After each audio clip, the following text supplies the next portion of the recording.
पहले देखना यह है कि घरों को फूंक देने का इशारा कौन करता है। तो अब हमारे बीच में मैं चाहूँगा हमारे महानगर अध्यक्ष मनमोहन झा गामा जी हमारे बीच में तशरीफ रखते हैं, वो आए और हम लोगों को सब समझाने का और अच्छी तरीके से किस तरीके से हम मेहनत कर सकते हैं, काम कर सकते हैं, वो समझाने का काम करें। मनमोहन झा गामा जी।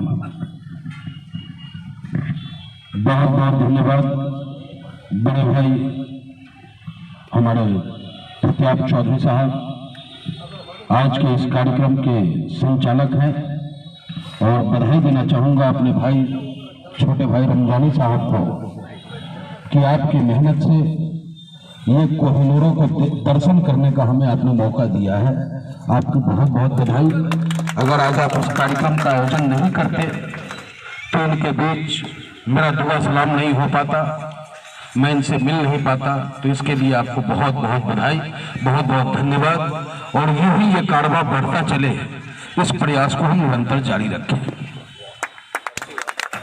और मंच पे आसीन हमारे guardian, all India Majlis Ittehadul मुस्लिमीन के जिला अध्यक्ष बड़े भाई डॉक्टर मेहताब अली साहब, मंच पे आसीन जिला के महासचिव, इनको हम बाबा के नाम से भी बुलाते हैं, मुस्तफ़ा साहब, और पार्टी की रीढ़ की हड्डी कहे जाने वाले हमारे बड़े भाई चांद अलवी साहब, नौशाद साहब, शकील साहब, शमसुब साहब, इकरार साहब, आप तमाम मेरे इज्जत के काबिल पप्पू भाई हैं, नसीर भाई हैं, सभी लोग हैं, आप मेरे बुजुर्ग हैं। और नौजवान साथियों, यह वक्त चुनाव का करीब है। हमें और आपको मिलकर जो जालिम सरकार हमारे और आपके ऊपर आकर के बैठा है, वो जालिम सरकार जिसकी सोच है कि मैं जो कह दूं वही कानून हो, ये सरकार चाहती है कि इस देश में भाईचारा और एकता न रहे, क्योंकि भाईचारा और एकता जब तक नहीं रहेगा तब तक इन जालिमों की सरकार रहेगी। तो मैं साफ शब्दों में कहना चाहता हूं, मेरे भाई राजेंद्र भाई बैठे हैं, बहुत अच्छा लग रहा है,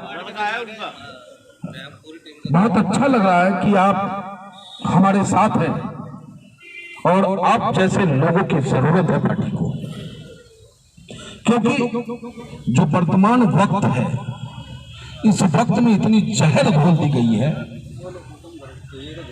कि उसमें से रिफाइंड करते करते हम थक जाते हैं, और चुनाव के वक्त में आकर के लोग हिंदू और मुसलमान के नाम पर बट जाते हैं।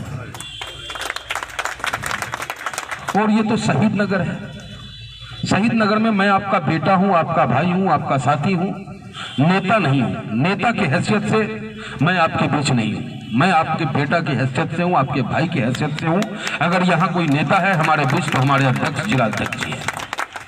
तो मैं तो सिर्फ यही गुजारिश करूंगा, रमजानी भाई, आपने बड़ा ही खूबसूरत मौका दिया हमें अपनों के बीच अपनी दो बातें रखने की, लेकिन आपसे भी मेरी गुजारिश होगी, और यहां तमाम जिम्मेदार लोग बैठे हैं, आप सभी से एक ही गुजारिश है मेरी कि पार्टी का जो निर्णय हो, उस पार्टी के निर्णय पे अपनी मोहर को लगा देना। क्योंकि बैरिस्टर साहब जो प्रयास कर रहे हैं, जो बैरिस्टर साहब जंग लड़ रहे हैं, उसको आप समझें। और अब तक हमने दिल्ली में भी चुनाव लड़ा, गुजरात में भी चुनाव लड़े, हम जनता बैरिस्टर साहब को चाहते हैं। यह साबित करता है, जब मैं भी चुनाव लड़ रहा था तो पूरे साहिबाबाद और गाजियाबाद में किसी ने मेरा विरोध नहीं किया। इससे पता चलता है कि हमारे नेता को लोग स्वीकार तो कर रहे हैं, लेकिन वोट डालने में वो कतरा रहे हैं। तो गुजरात अगर हम हारे, दिल्ली अगर हम हारे, तो वो हार की वजह हम जैसा कार्यकर्ता है, आप जैसे जिम्मेदार लोग भी हैं। हम और आप कहते तो हैं बैरिस्टर साहब बहुत अच्छे हैं, और हैं भी अच्छे। वो राजनीति में जितनी भी पार्टियां हैं, सभी पार्टियां संविधान के तहत वो पार्टी बनती है और संविधान के दायरे में ही जब कुर्सी मिल जाता है उसे, तो उसको इस्तेमाल करता है। लेकिन समाजवादी पार्टी आप देख लें, समाजवादी पार्टी का मुखिया क्यों नहीं सरकार के खिलाफ जम के बोल पाता है? बसपा की मुखिया बहन मायावती जी क्यों नहीं बोल पाती है? कांग्रेस का नेता क्यों नहीं बोल पाता? वजह सिर्फ एक ही है कि सब के सब दागदार हैं, सबके दामन दागदार हैं। और मेरा नेता सच्चा है, ईमान का पक्का है, पांचों वक्त का नवाजी है, झूठ से नफरत करता है, गलत का साथ नहीं देता, गलत व्यक्तियों के खिलाफ वो मजबूती के साथ अपनी ताकत के साथ खड़ा मिलता है। बहुत बढ़िया जी, बहुत। तो हिंदुस्तान को जरूरत है, आप समझे। एक वक्त था जब हम गुलाम थे, उस वक्त में भी चंद बेटा घर से निकला था, चंद बेटा फांसी के फंदों को चुनने के लिए तैयार हुआ था। और आज वही वक्त है कि हमारे देश के संविधान को तोड़ने की तैयारी है, हमारे देश के गरीब लोगों को इतना गरीब कर देने की तैयारी है कि लोग उठ करके सिर्फ रोटी के बारे में सोचे, सरकार की तरफ नजरें उठा के न देखें। यह सरकार की सोच है। सरकार चाहती है कि हर हाथ बेरोजगार हो। आपको 5 किलो राशन दे करके आपको लाइन में लगाने वाली है सरकार। इससे कह दो सरकार, तेरी 5 किलो राशन हमें नहीं चाहिए, मुझे रोजगार चाहिए, मैं अपने दम पर कमाऊंगा, अपने दम पे अपने भी बच्चों का पालन करूंगा, तेरे 5 किलो राशन से मेरा गुजारा नहीं होने वाला। लेकिन ये सरकार चाहती है कि अगर किसी की कमाई 1000 रुपए की है तो उसकी कमाई 200 रुपए पे लाकर टिका दो, ताकि सुबह उठ करके वो अपने बच्चों की रोटी की सोचे, हमने क्या किया हमारे बारे में ना सोचे। लेकिन एक होता है, और सदियों बाद आपको और हमें सोचना है इस बात को। कभी कभी एक कोहिनूर आता है, हर समाज को, हर धर्म को, हर जाति में ऊपर वाला भगवान अल्लाह ताला एक कोहिनूर देता है। जो उसे समझ लिया उसके जीवन बारे न्यारे हो जाते हैं, और जो नहीं समझता वो दर दर की ठोकरें खाता है। आज हिंदुस्तान में मुसलमान अपना एक मुकाम रखता है। लोग हमसे कहते हैं कि पंडित जी आप मुसलमान की पार्टी में हो, पंडित जी आप मुसलमानों की बात करते हो, पंडित जी आपका नेता तो सिर्फ मुसलमान की बात करता है। मैं कहता हूं उनसे कि मुझे गर्व है कि मैं बैरिस्टर असदुद्दीन ओवैसी साहब का सिपाही हूं, और मुझे गर्व है कि मेरा नेता मुसलमान की बात नहीं, हिंदुस्तान के कमजोर लोगों की बात करता है। और अगर आज हिंदुस्तान में सबसे कमजोर कोई रह गया है तो हमारे देश का मुसलमान रह गया है। हमारा नेता पाकिस्तान के मुसलमान की बात नहीं करता, हमारा नेता अफगानिस्तान के मुसलमान की बात नहीं करता। और हमारा देश मजबूत तभी हो सकता है जब हमारे देश का मुसलमान मजबूत होगा, जब हर घर से एक अब्दुल कलाम निकलेगा। तो सोचो कितने परमाणु बम होंगे, कितने हथियार होंगे, दुनिया में किसी देश की ताकत नहीं होगी कि हमारे हिंदुस्तान की तरफ आंखें उठा के देख ले। लेकिन ये तभी संभव है जब आपका अपना क़यादत हो। हक की बात उसी की जाती है जिसका नेता होता है। आप सोचो, हैदराबाद में क्या है मेरे पास? 5 विधायक, 7 विधायक है हैदराबाद के अंदर में हमारे पास। सरकार में हमारी हिस्सेदारी है, साझेदारी है। एक तमीज आया, उन्होंने हमारे नेताजी के मजहब के खिलाफ अपशब्द बोलने का काम किया, गिरफ्तार हुआ, छोड़ के आ गया। लेकिन हिस्सेदारी में क्या ताकत होती है, वो ताकत बैरिस्टर असदुद्दीन ओवैसी साहब ने दिखाने का काम किया। आज वो बदतमीज शेर की सलाखों में सांसें लेने पर मजबूर है।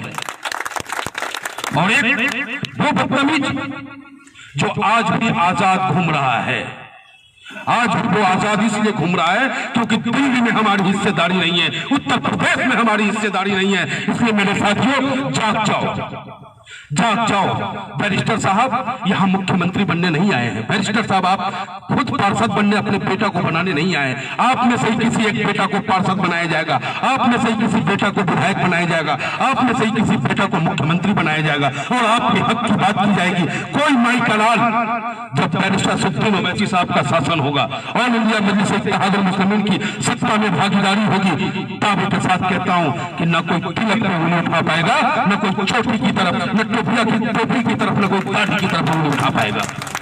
शेर और बकरी एक घाट पे पानी पीने का काम करेगा। इंसानियत की बात होगी।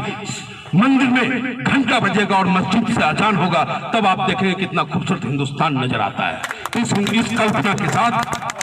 इस कल्पना के साथ बैरिस्टर साहब संघर्ष कर रहे हैं, हमारे और आपके लिए मरने को तैयार है।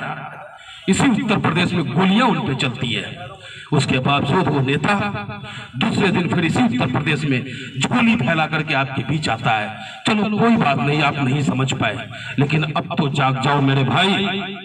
ये पंडित भीख मांगता है आपसे, भीख मांगता है मेरे भाई। बैरिस्टर साहब के चेहरे को नहीं देखा जाता। जब गुजरात और दिल्ली का रिजल्ट आया साहब, मेरी भी आंखों से आंसू था। इसलिए था आंसू क्योंकि मेरा नेता रो रहा था। इतनी मेहनत करने के बावजूद लोग नहीं जाग पा रहे। किसके लिए वो लड़ रहे हैं? हिंदुस्तान में किसी की ताकत नहीं है, किसी राजनीतिक दल की ताकत नहीं है कि हमारे नेता के ऊपर आंख उठा करके देख ले, क्योंकि हमारा नेता साफ है। लेकिन अगर आज वो लड़ रहा है, उन पे गोली चल रही है, तो गरीब, मजलूम, दलित, अल्पसंख्यक सभी कमजोर वर्गों की आवाज को बन करके उभर रहे हैं। और विश्वास करें आप, जिस दिन आपने ताकत दे दी, मैं तो आपका बेटा हूं, पड़ोस में रहता हूं, हमारे घर की दीवारें भी कमजोर है, गेट भी छोटा सा है, जब चाहो बुला लेना आप। और दावे के साथ कहता हूं कि जब आप हमारे कायदत को मजबूत करेंगे, हमारे नेता को ताकत देंगे, तो आपके मान सम्मान से समझौता करने की इजाजत किसी भी जालिम को नहीं दिया जाएगा। तो मैं विश्वास करता हूं आप पे और उम्मीद भी करता हूं। दीपक भट्ट जी आए हैं हमारे, आपका हार्दिक अभिनंदन और स्वागत है। मैं उम्मीद करता हूं कि आप लोग अपने बेटा की इस बात को मान लेना। ये झोली फैला के मैं वोट मांग रहा हूं आपसे, और ये कह रहा हूं कि हर चौक चौराहे पे, पान की दुकान से लेकर बिरयानी की दुकान तक, चाय की दुकान तक, जहां भी आप बैठे, बैरिस्टर साहब पतंग पतंग पतंग करते रहे। आप किसी उम्मीदवार को न देखे, बैरिस्टर साहब की मेहनत को देखे और पतंग के बटन को दबा दे। यही हमारे लिए, हमें लगेगा कि शहीद नगर में बैरिस्टर साहब आए थे और अब जाकर के शहीद नगर के लोग जाग गए हैं और बैरिस्टर साहब को मान गए हैं, बैरिस्टर साहब को ताकत देने आ गए हैं। तो मैं आपसे उम्मीद करूं कि आप सभी जिम्मेदार लोग हैं, आप लोगों की इतनी ताकत है कि तीनों वार्ड पे आप अपना असर रखते हैं। वार्ड 90, वार्ड 82 और वार्ड 34, ये तीनों सीट जीता करके आप बैरिस्टर साहब की झोली में दे दे। मैं दावा करता हूं कि आपके मान सम्मान से कहीं समझौता नहीं होने दूंगा। ये पूरे विश्वास के साथ मैं आपसे कह रहा हूं। अध्यक्ष जी को कहीं मीटिंग में भी जाना है, मैं दिल से बोल रहा हूं, आप मेरी बातों को भाषण में मत लेना। मैं अपने नेता को इस तरीके से चाहता हूं, मैं अपने नेता को इस तरीके से चाहता हूं साहब, क्या बताऊं मैं आपको। दिन और रात एक ही काम, जय ओवैसी, तय ओवैसी, बैरिस्टर सुप्रीम ओवैसी साहब जिंदाबाद, यही कहते। घर में हमारी लड़ाई हो जाती है, हमारे सगे संबंधी रिश्तेदारों में लड़ाई होती है। शादी बारात में चला जाऊं तो वहां ताना सुनने को मिलता है कि आ गया एक बैरिस्टर, आ गया बैरिस्टर। तो गर्व से मैं सीना चौड़ा करके उसके सामने खड़ा होता हूं कि सुन, तू जिसे मानता है वो बेईमान है और मैं जिसे मानता हूं वो ईमान वाला है, सच्चा है। तो मैं झुकूंगा नहीं, बस आप लोग प्यार अपना देते रहे और बैरिस्टर साहब के लिए एक एक वोट, जहां तक आपकी जाती हो आवाज, मोबाइल से, व्हाट्सएप से, फेसबुक से, सभी जगह पतंग पतंग पतंग, सुरक्षा और सम्मान की गारंटी देता है। तो मैं विश्वास कर लूं चाचा आप लोगों पे, मेरे भाइयों। भाई तो बैरिस्टर सुप्रीम ओवैसी, बैरिस्टर सुप्रीम Owaisi, all India Majlis Ittehadul Muslimeen, all India Majlis Ittehadul Muslimeen, जनाब शौकत अली, जनाब शौकत अली, डॉक्टर मेहताब अली, डॉक्टर मेहताब अली, शहीद नगर की जनता, शहीद नगर की जनता, बहुत बहुत धन्यवाद। मेरे प्रार्थना को आप लोग स्वीकार करें, बिल्कुल ना भटके, कहीं ना जाए। सब आपको ठगेगा, लूटेगा, पिटेगा और फिर बाद में आप पे ही वो शासन करेगा। और हम बैरिस्टर साहब के सिपाही आपकी सेवा करने आए हैं, सेवा करने का मौका दें आप हमें। धन्यवाद।